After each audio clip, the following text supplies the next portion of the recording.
Good morning mga sir. So, it's our day off today. So, kagigising lang natin. Then, nagpakulo muna ako ng tubig. Luluto ako ng almusal ko. Dahil mag-isa lang ako ngayon dito sa bahay. So, magra-ramen lang ako. So, nabili ko lang yan sa Asian store mga sir. So, yan yung asawa ko. So, nabantayan niya ako. And lutuin na natin to. Almusal natin mga sir. So, kuha muna tayo ng pang toppings. So, kunin ko muna tong, hindi ko alam kung anong tawag dito. Karne na maninipis ang hiwa. So, kuha lang tayo ng konti sa toppings. Para may konting naman yung lulutuin nating noodles. Hindi basta noodles lang. And yan lang yung asawa ko. Pag day off ko, ganyan lang kami. Nag-uusap lang kami. Maghapon minsan. So, yan. Luto natin.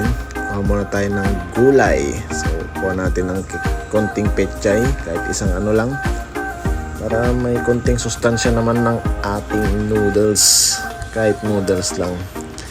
So, hiwain muna natin to. Pechay o bok choy ang tawag dyan. So, una pala is yung noodles. Hanguin muna natin kasi dapat ma-overcook ang noodles. So, hinapcook lang natin siya para paglagay ng sabaw hindi ma-overcook. Mas masarap. So, yan. Ihiwalay muna natin. Set aside muna natin yan. Lulutuin natin yung toppings niya. Yung pechay saka yung karneng maninipis.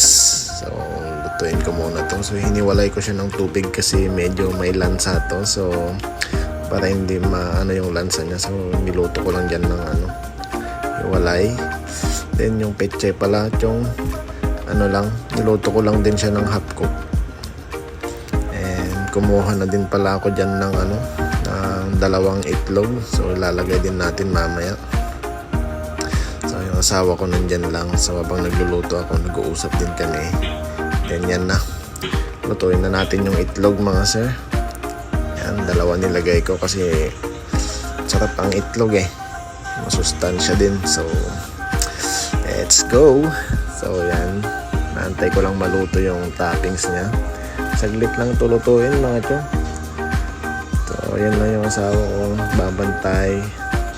Wala din siyang ginagawa. Nasa trabaho siya. Nagkikiss. So, ganyan lang kami araw-araw. Ay pag day off lang pala ganyan. Nag-uusap lang kami. Kasi nasa Dubai naman siya. So, lutuin na natin pa ng ayan, tapos ng itlog. Lagay na natin dyan mga sir. So, saglit lang din tumaluto yung karne. So, yan na. Lagay ko na. Yan, toppings. Then, syempre yung seasoning niya. Lagay natin dito. Lutuin din natin ng konti para mas masarap. And yun, haluin lang natin. Then, konting tanggalin lang natin ng mga itlog na mga So, yan. And, buhos na natin yung sabaw. Tapos na yan. Yan. Kaso, nasobrang sa sabaw mga sa. So, nalagay ko lang dyan ng sobra. Almusal na. So, yan na. Almusal, kape. Pagkita natin ng kape.